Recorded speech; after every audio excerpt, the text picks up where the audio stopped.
and it wasn't all that meaningful. It was something to keep us warm. Right. But as we reflect back now, we look and say, how resourceful they were. Hey, when I first started quilting, I didn't have no scrap.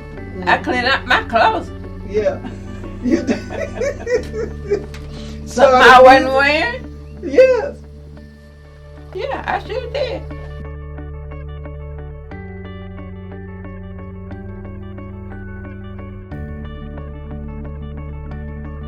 Your daddy must have been rich. No, my daddy wasn't rich. Hard, so we had to work. And I hadn't figured out how my daddy paid for this land. But he was the baby in the family, in the Brown family. And so he got the home place.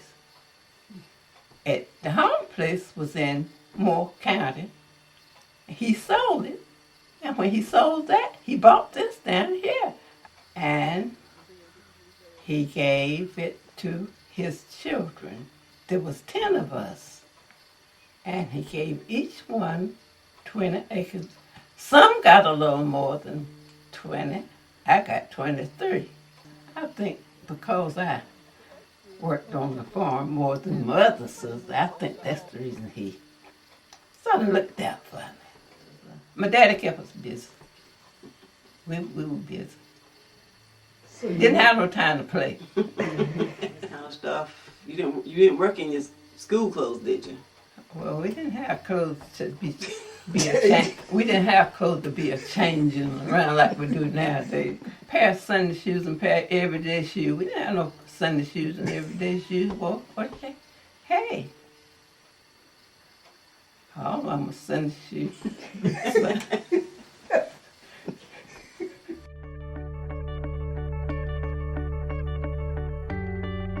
I watched my grandmother and mother quilt. But I didn't start quilting till about 71. My husband got sick. He had a stroke. And I was sitting around the house. I had to stay there and tend to him. And so it gave me, I started to quilting. Something to do, you're sitting there, you know. So I started quilting. I've been quilting ever since. But when I first started quilting, I couldn't use a thimble. My sister said, "Man, don't you use a thimble?" I said, "I can't use no thimble." I was pushing the needle through the thing with thread, anything to get to push the needle through. And my fingers would be just sore. You know what I mean? But I said, I don't see how in the world I quilted, and I was I did without a thimble. And now I got to have my thumb.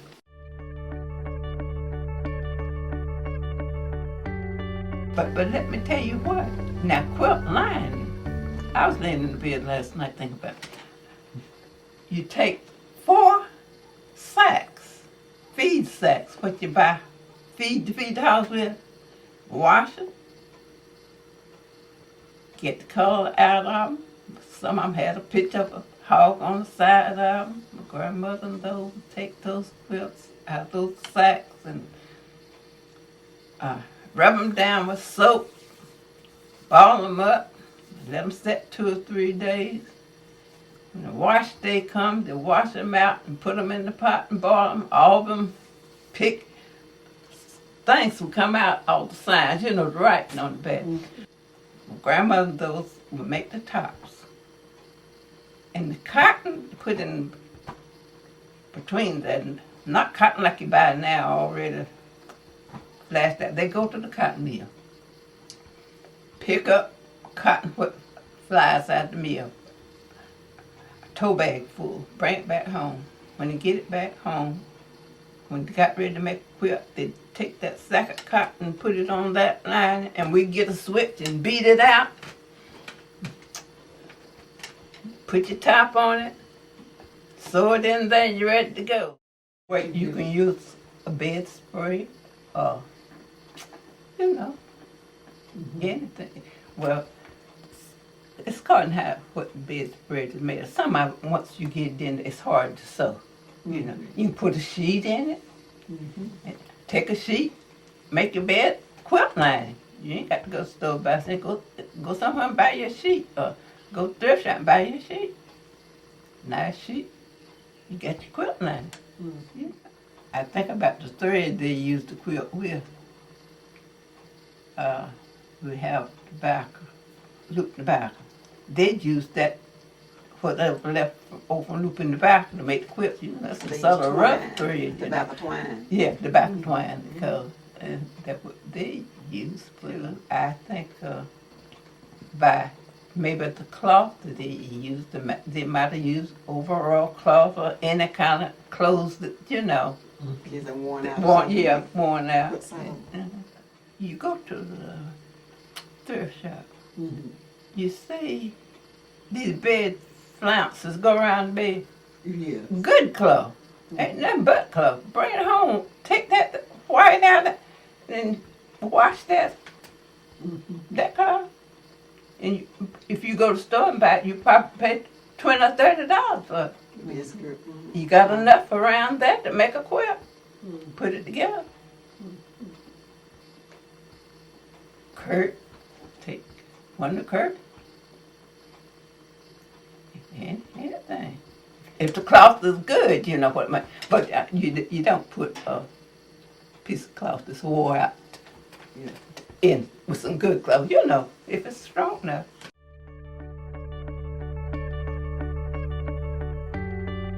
Well, my mother and grandmother, they used scissor robot catalog. I used the newspaper. Cut the newspaper. I got one here. You see this right here? I'm making a square. Pin that over there.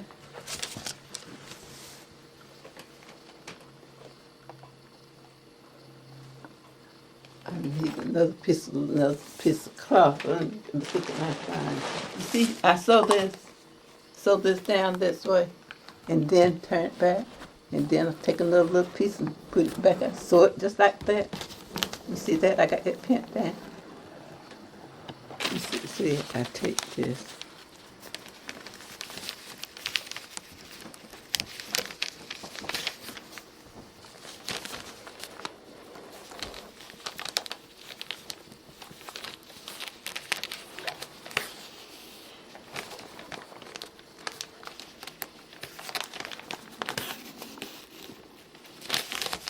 And iron it out, and then you go around the edge of this paper behind it, and you got a square. That's what my grandmother and those did, but they used scissor robot catalog, you know. And too, this paper is easy. It won't tear. And then when you get your quilt top together, you just put. You just pull all that paper off. And you know what? The children just love when I get ready to pull the paper off. Come on, help me pull this paper off of the quilt. And when you make your square, your scraps, you keep them until you get through. So you can use them somewhere else. Well, see, I had that little piece of cloth, and I just put the border around it. So you're really creative too, in order to be able to put things together to make them look. Yeah. So I'm not sure about nothing else in here. What about down here? This looks like this came from something. That came out of that black right here. The same from up here? Okay. All right. Vacation Bible School. We made bags at Vacation Bible School, and that's a part of that. Yeah, a little cloth bag. This right here? That black and white. Oh. This here is where I cut off of house coat.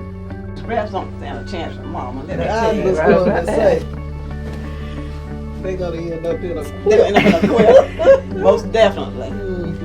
They will end up in a quilt. I gave her a pantsuit. My pantsuit was in the quilt. You went somewhere. Where did you go when you bought that pantsuit? With that black, I got the. You had the blouse go with it. I don't know. I probably was going on vacation somewhere. Yeah, you were going on vacation. And after that, you gave it to me. And I know what that is. And she got tired of it. I see now what happened to it. Well, use what you got. You got the birds going the same way. Well, that's probably going every kind of way. Oh, okay. This year was pillars. Make a little square pillars, you know. And I took the cloth from around it and put it in something of the air. And then I had all these little ducks, huh? all these little ducks. I said, well, I make a child's quilt out of it. I think your selling point for these should be like the materials and stuff that you put in the quilt. Yeah, but Like you know, where people don't you think get about them from. that, all that stuff, you know.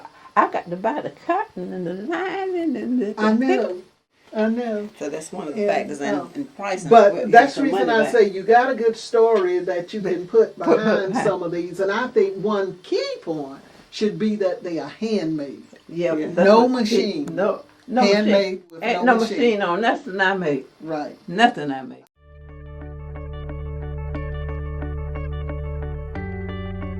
A lot of time I'm sitting around, I'll make my blocks like I'm making here. Now to put a top together, maybe something like this, it'd probably take me about a month, you know, sew these little pieces together.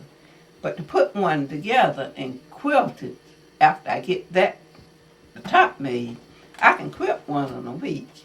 But I'd rather quilt a whole quilt than to hem one. I'd rather quilt a whole quilt.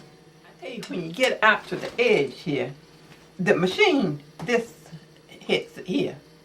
And when I take this off, I got to take my hand and sew all the way on out to the edge of that. Got to go all the way around, you see. That's what takes up the time. When I bring it on out here, I usually try to double stitch it so it won't come loose, you know, on out to the edge. I can quilt and hem it in probably about 6 or 7 days.